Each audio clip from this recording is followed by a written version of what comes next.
El Evangelio cambia. El Evangelio Cambia cambia. realidades. Cambia El circunstancias. Evangelio cambia. Cambia las vidas. Para bien. Y para siempre. Para siempre. El Evangelio cambia la tristeza. y la convierte en gozo. Cambia las familias. comunidades. Está cambiando nuestra El nación. Evangelio Está cambia. cambiando nuestra nación. La mayor experiencia del cambio para nuestra Venezuela. El cambio para nuestra Venezuela. El Evangelio cambia.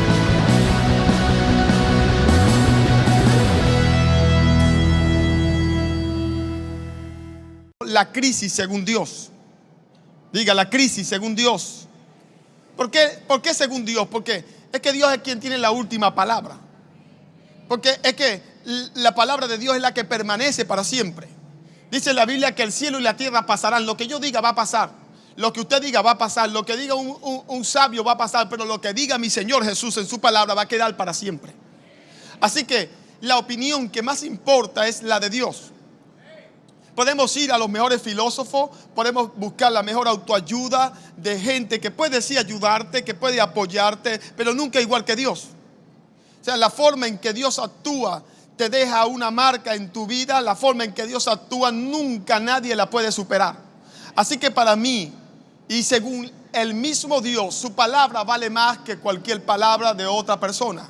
Así que por eso es que es importante que la iglesia empiece a ver la crisis como Dios la ve.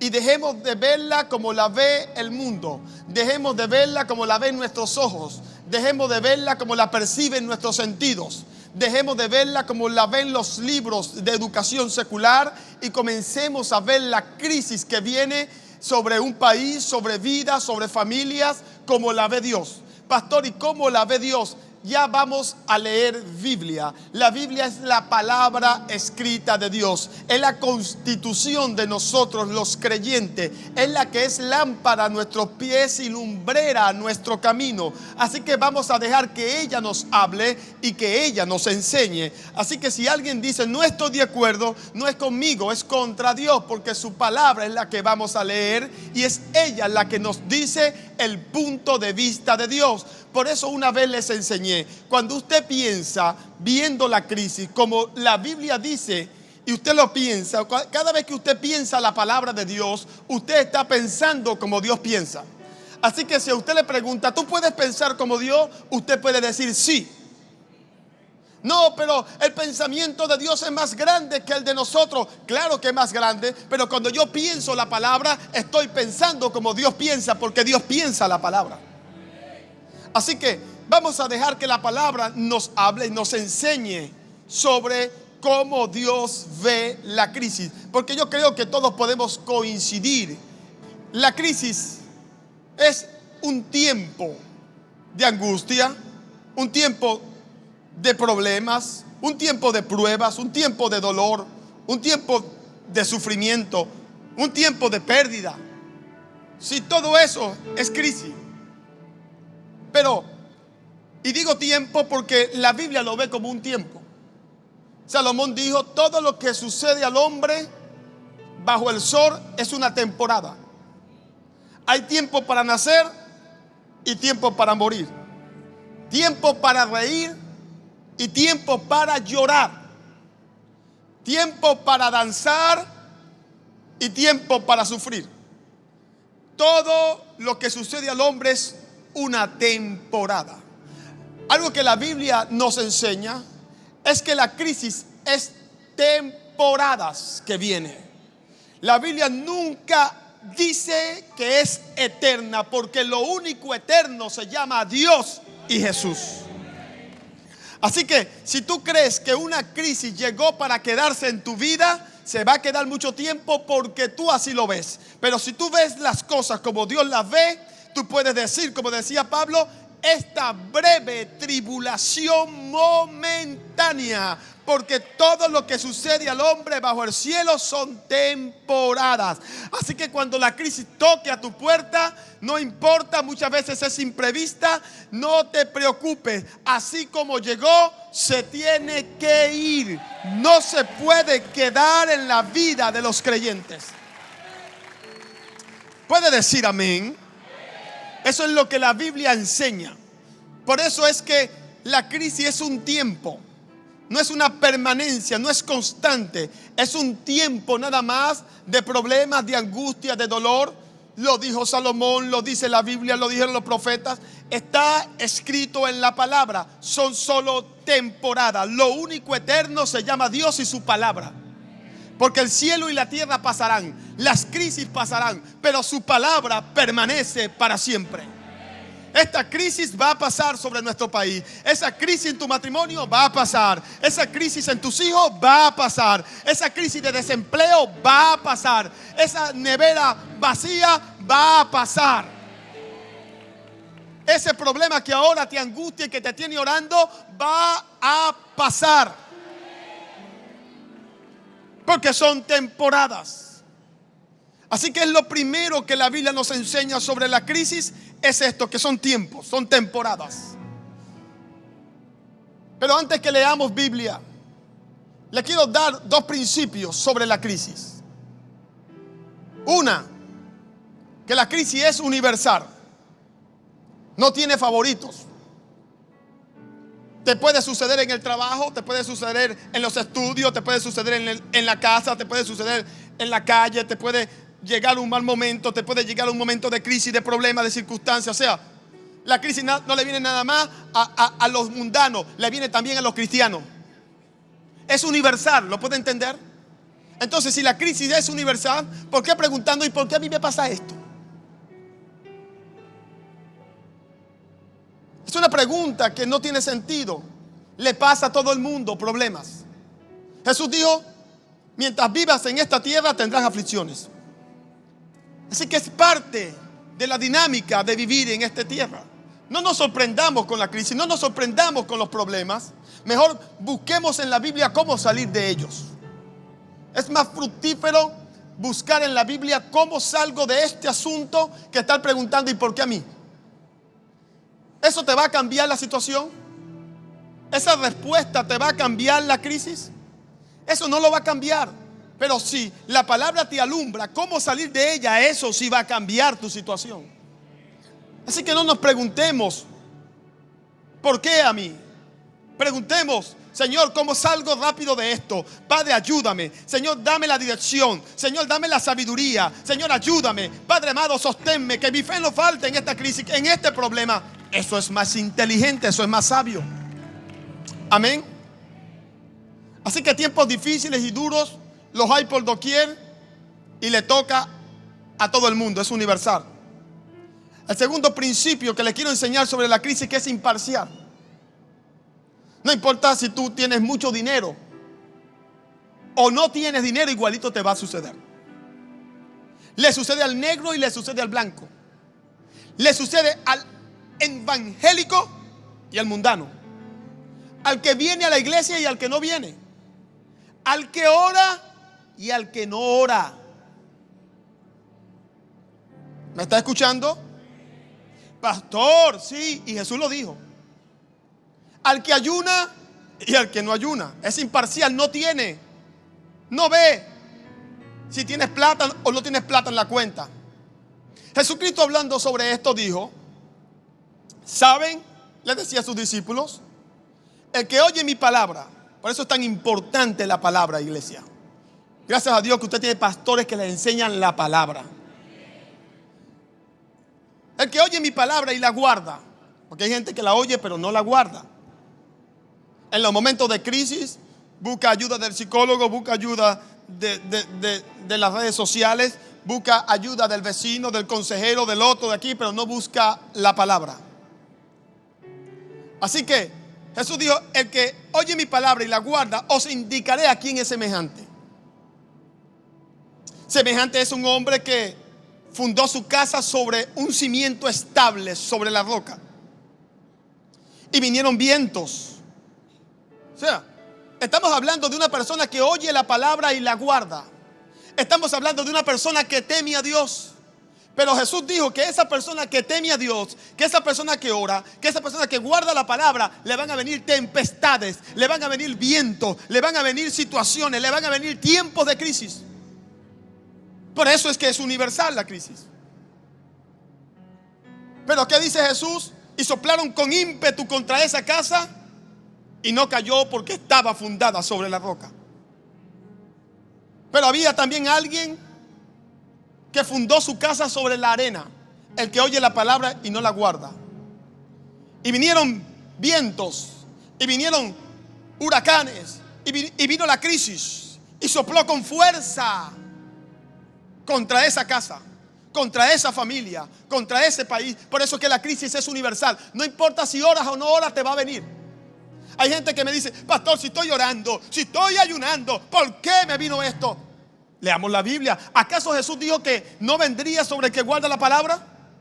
Jesús dijo que el que guarda la palabra, el que la pone en práctica, van a venir crisis. Pero ¿saben lo que dijo Jesús? Que la crisis va a pasar y la casa va a quedar porque estaba fundada sobre la roca.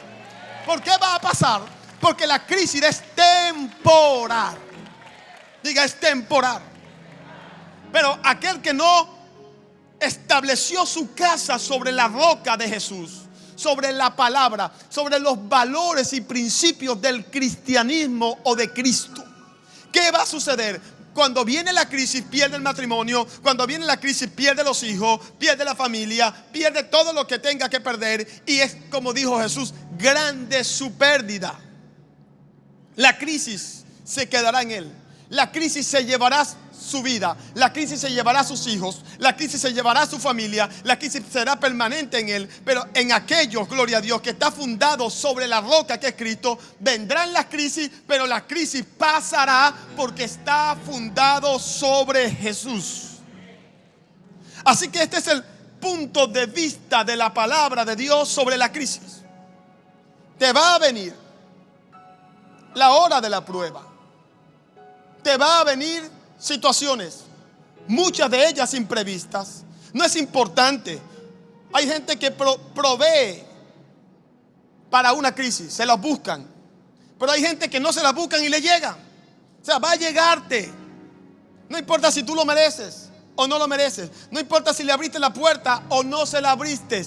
Es universal, le pasa a todo el mundo, al que ora y al que no ora, al que busca a Dios y al que no lo busca, al que le abre la puerta a la crisis y al que no se la abre. ¿Me entiende? ¿Sabe? Job vivía una vida recta. Job vivía rodeando a sus hijos de oraciones, temiendo a Dios para que nunca la crisis lo tocara. Y nunca le tocó, porque vivía practicando estos principios. Pero un día le tocó la crisis. Pero como estaba fundado sobre la roca que es Jesús, como estaba parado en la palabra de Dios, porque él decía: aunque me mate te temeré, y aunque me pase lo que me pase te seguiré alabando. Esa era la posición de él. Su esposo le decía: maldice a Dios y muérete. Y él decía: no voy a hacer eso. Se mantuvo creyendo, se mantuvo confiando, aunque muchas veces dudó, aunque muchas veces se quejó, aunque se mantuvo. ¿Qué sucedió? La crisis pasó y él quedó más bendecido que antes. Mi hermano, yo creo, gloria a Dios, que esta breve tribulación momentaria va a producir en nosotros un cada vez más grande peso de gloria. Yo veo, ahora no he visto todavía todo lo que mis ojos quieren sobre mi país. No lo he visto sobre la iglesia. Pero ¿sabes qué sí he visto? Que aunque la crisis sigue, porque hay crisis que pueden durar poco tiempo, otras pueden ser más prolongadas. Pero quiere que le diga algo que sucede en la vida de los que están fundados sobre la roca. Que no importa si todavía no nos ha llegado lo que estamos creyendo. Algo que sí está pasando en nosotros es que nuestra fe está creciendo. En que no somos los mismos que entramos a este horno de fuego, a este pozo de leones. No somos los mismos los que entramos a los que estamos ahora a punto de salir. Somos una iglesia de mayor fe. Somos una iglesia más madura. Somos una iglesia con más carácter. Somos una iglesia con más firmeza. Somos una iglesia que ha permanecido en los peores momentos donde otros se han rendido. Y yo creo, gloria a Dios, que ese es un valor muy grande. Y yo creo que eso es muy importante. Dios está edificando nuestra fe, porque la fe nunca se edifica en la victoria. La fe se edifica en la crisis. La fe se ensancha en el problema y la fe avanza en la conquista. Así que este es el reto de la fe que tenemos ahora, y nuestra fe está creciendo y nuestra fe se está edificando y la fe es el metálico de Dios para hacer transacciones con el cielo. Y algo donde esta iglesia es rica es en fe. Y va a llegar el momento, gloria a Dios, en que podrás destronar toda obra de Satanás en tu vida. Oh, gloria a Dios. Vamos a leer la Biblia. Segunda de Corintios capítulo 11, del verso 23. ¿Son ministros de Cristo? Yo más. En trabajos más abundantes, en azotes sin número, en cárceles más, en peligros de muerte muchas veces. Y a veces nos quejamos porque este problemita así chiquitico y estamos escandalizados. Dios te va a ir metiendo en uno y en otro para que tu fe vaya creciendo, creciendo, creciendo, creciendo, hasta que te hagas un águila fuerte y te remontes en las alturas. Amén.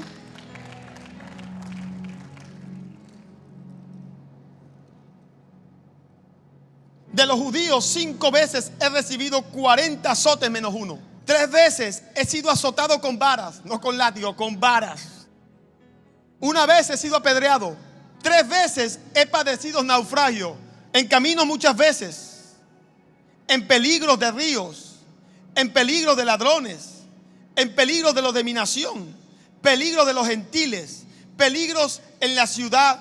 Peligros en el desierto. Peligros en el mar. Peligros entre falsos hermanos. En trabajo y fatiga. En muchos desvelos. En fríos, en ayunos, en hambre, en sed, en frío y en desnudez.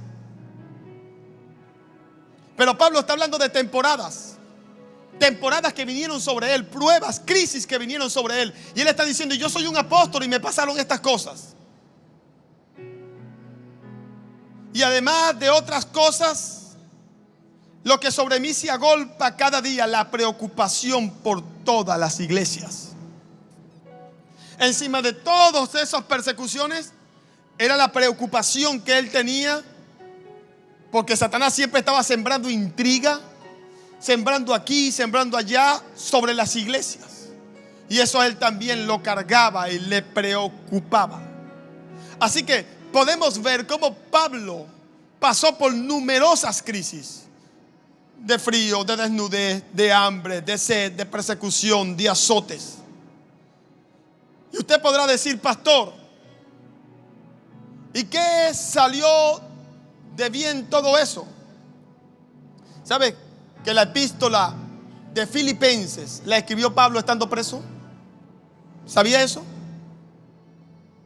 Si Pablo no hubiese estado preso, no se escribe esa epístola. ¿Sabe que todos los procesos que pasó Pablo los usó Dios para agrandar su fe? Los usó Dios para convertirlo en el hombre de Dios que bendijo y sigue bendiciendo nuestras vidas hoy con estas lecturas de la palabra de Dios.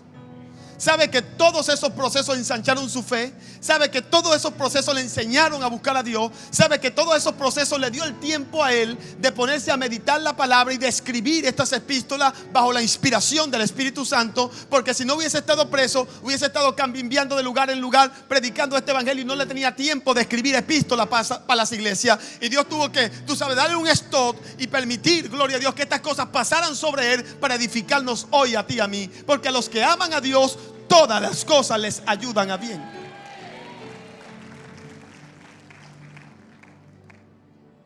Pastor, estoy sin trabajo. Tienes la oportunidad de venir a la iglesia, tienes la oportunidad de congregarte, tienes la oportunidad de orar, tienes la oportunidad de tener más tiempo para tus hijos. O sea, verle el lado positivo, verle el lado de que Dios tiene un propósito, verle el lado de que algo tiene Dios allí. Cree la palabra y confía en ella, y Dios va a hacer en tu vida y te va a proveer. Porque si Él cuida de las aves, ¿cómo no cuidará de nosotros? Como decía Jesús: hombres de poca fe, ¿por qué os preocupáis por ello? Si Dios viste las flores del campo, que ni aun Salomón se vistió con toda su gloria como una de ellas. Si Dios alimenta a las aves, ¿cómo no nos va a alimentar a nosotros que somos sus hijos? Diga: yo confío en Dios, yo creo en Dios. Si vemos la crisis como la ve el mundo, Si vemos la crisis como la ve nuestros sentidos, es más grande que yo. Esto llegó para quedarse. Esto es porque yo le di lugar. Y si no le da lugar, igualito te va a venir. Porque les expliqué que es universal. Y les expliqué que es imparcial. No se parcializa, o sea, porque tú oras, entonces la crisis te pasa de largo. No. El que ora y guarda la palabra, igualito le vienen los huracanes. Jesús fue claro en esa parábola, muy claro. Pero hay una diferencia. Entonces, pastor, ¿para qué oras? Igualito me va a llegar. Bueno, entonces no ores y vas a sufrir pérdida. Pero el que ora y el que permanece en la palabra no sufrirá pérdida. Pastor, usted ora y usted busca a Dios, sí, y ha tenido crisis en su vida, sí, y crisis en el matrimonio. También he tenido crisis en el matrimonio, pero ahí tengo ya 22 años con la misma esposa y amándola y creyéndola, porque las crisis han llegado y se han ido. ¿Por qué? Porque el que funda sobre la roca permanece para siempre. Pero el que fundó su matrimonio no sobre Jesús, sino sobre yo te quiero, yo te amo, mi cuenta bancaria, mi intelecto profesional, toda mi experiencia con tantas mujeres que tuve previa. Entonces yo sé cómo manejar el matrimonio. El que pone su confianza en eso, cuando venga la crisis, sufrirá pérdida. Por eso vemos un hombre que se divorció hoy y perdió su matrimonio y se vuelve a casar y pierde el segundo. Y va por el tercero y ya lo está perdiendo también. Porque no es la experiencia lo que te va a ayudar a mantener tu matrimonio. Es tu seguridad en que Cristo está en medio de tu matrimonio el que te va a ayudar a salir de cualquier crisis. Ahí estaban los discípulos con Jesús en una barca. Se levantó el viento, la tempestad, y ellos Pedro era un experto marinero, un experto en navegar. Un pescador, como lo hay en nuestras costas venezolanas, expertos en meterse en el agua, no se mareaba, experto en discernir las olas y los tiempos y en bregar con situaciones duras. Y así que cuando empezaron a ver, él empezó a usar su habilidad, y tú sabes, y a poner la prueba contra el viento, y a tratar de hacer esto, y a tratar de las velas, y su experiencia. Pero empezó a inundarse y empezó a darse cuenta que sus capacidades no podían contra el problema. Siempre va a haber un problema que va a desafiar tus habilidades y tus capacidades. Y en ese momento dejaron sus experiencias, sus capacidades y fueron a Jesús. Porque siempre vamos a ir a Jesús solamente cuando el problema rebasa nuestras capacidades. Ahí es que vamos a correr a Jesús. Y lo despertaron. ¿Y qué hizo Jesús? Se paró y vio el viento y le dijo: ¡shh! ¡Calla! ¡Enmudece! Dice que el mar inmediatamente hizo grande bonanza. Siempre que vayas a Jesús a llevarle tu carga, a llevarle tu crisis, a llevarle tu promesa, Jesús se va a parar enfrente de esa crisis, de ese oleaje, y te va a ayudar.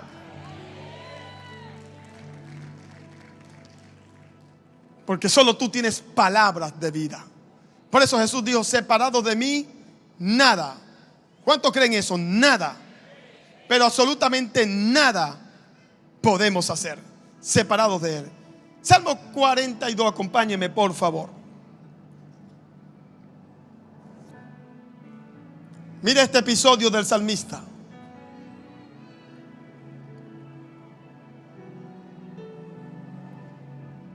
Mira este episodio. La crisis puede llegar a nuestras vidas intempestivamente. Nunca nos preparamos para ella. Llegó de repente, sin previo avisos. No importa cómo venga, no importa si le di o no le di lugar. Lo importante es que Jesús esté conmigo en la barca. Está en tu barca de tu matrimonio Jesús. Está en tu barca de tus negocios Jesús. Está en tu barca de tu corazón Jesús. Está en la barca de tus hijos Jesús. Esa es la pregunta. Porque si Jesús está en tu barca, no hay tempestad que te pueda destruir. Mire lo que dice el salmista. Salmo 42, verso 1. Como el ciervo brama por las corrientes de las aguas, así clama por ti, oh Dios, el alma mía. Mi alma tiene sed, dice el verso 2, de Dios, del Dios vivo. ¿Cuándo vendré y me presentaré delante de Dios? Fueron mis lágrimas, mi pan de día y de noche en la crisis.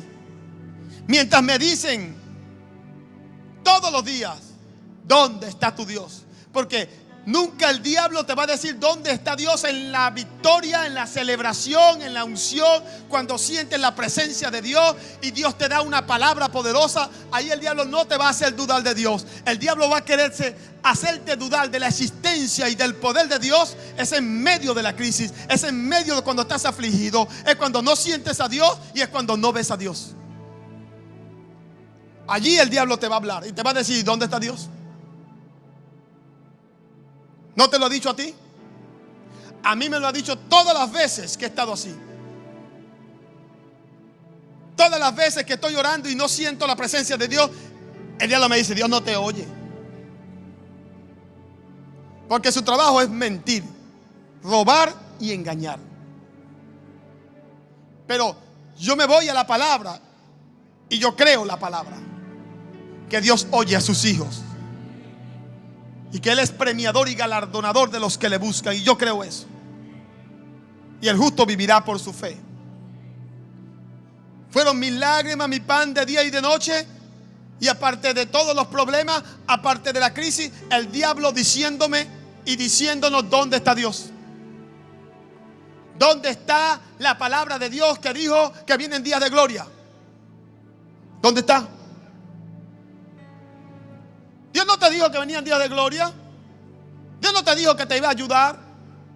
¿Y dónde está? Pues no lo veo. Porque es allí donde la fe del justo es probada. Es allí donde tu fe es ensanchada a otro nivel. Es allí donde en ese desierto, como estuvo Jesús cuando tenía hambre y el diablo lo tentaba con la misma palabra, cuando Jesús con la palabra le ganó. Porque en ese desierto lo único que te va a sostener es la palabra de Dios. Va a ser el único alimento que nos va a sostener, la palabra implantada en nuestros corazones y el Espíritu Santo recordándola constantemente. Allí.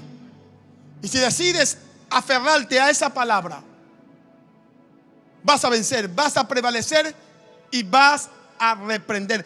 Dice la Biblia que Jesús salió de ese desierto en el poder del Espíritu Santo. Vas a salir de allí, oh gloria a Dios. La presencia de Dios que no sentía, la vas a sentir en un nivel que nunca antes habías experimentado. Aguanta, iglesia, un poquito más y el que ha de venir vendrá. Amén. Aguanta, porque vienen días de gloria para tu vida y para mi país.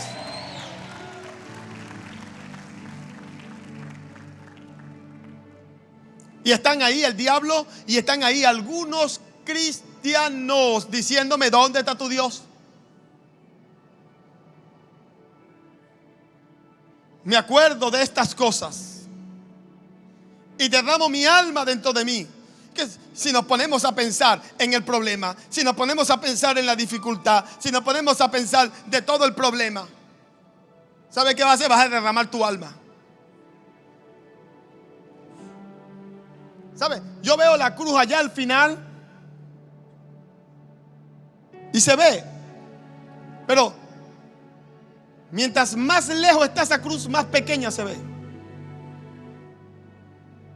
Y mientras más cerca la tengo, más grande se ve. Yo creo que si nos enfocamos en el problema, lo veremos demasiado grande. Pero si nos enfocamos en Dios, vamos a ver a Dios más grande que el problema. Lo vamos a ver a Él. Tenemos que decidir en qué enfocamos nuestra vista, en Dios o en el problema. Pero enfoquémonos en Dios. La Biblia nos dice, véanlo en Dios. Cómo se mantuvo Moisés frente a la crisis, como viendo al invisible. Y así se sostuvo. Me acuerdo de estas cosas y derramo mi alma dentro de mí. Ahora, David hace algo y David comienza no a mirar el problema. David comienza a recordar los hechos gloriosos de Dios. Y entonces en el verso 5, ¿por qué te abates, oh alma mía? Y te turbas dentro de mí. Espera en Dios, porque aún he de alabarle, salvación mía y Dios mío. Mire, qué dicho de su boca una vez que empieza a meditar en los hechos poderosos de Dios. ¿Por qué te abates, oh alma mía? ¿Por qué te turbas dentro de mí? Espera en Dios. Espera en Dios, iglesia. ¿Esta iglesia puede esperar la salvación de Dios? Usted tiene que pararse en la posición de los hombres de Dios. Yo prefiero morir creyendo que vivir dudando. Para que se agarren de Dios y le digan: no voy a soltar esta promesa hasta que me caiga. Puedes en esta noche salir de aquí con esta determinación. La determinación: no voy a ser más un fracasado, no me voy a llamar más tramposo. Dios me va a cambiar mi nombre. Dios me va a cambiar ese nombre que me dicen fracasado en la familia, que me dicen que no sirvo. Dios me lo va a cambiar, porque me voy a agarrar de Dios y no lo voy a soltar hasta que no me bendiga.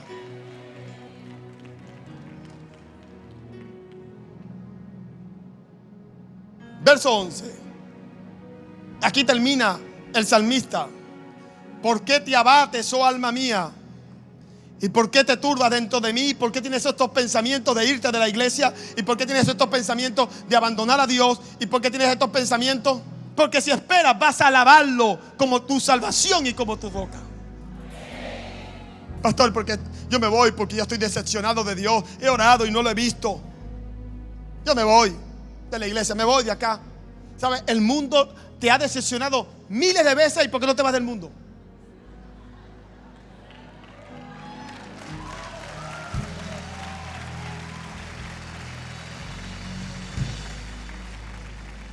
Miles de veces el mundo nos decepciona y la gente se muda de mundo.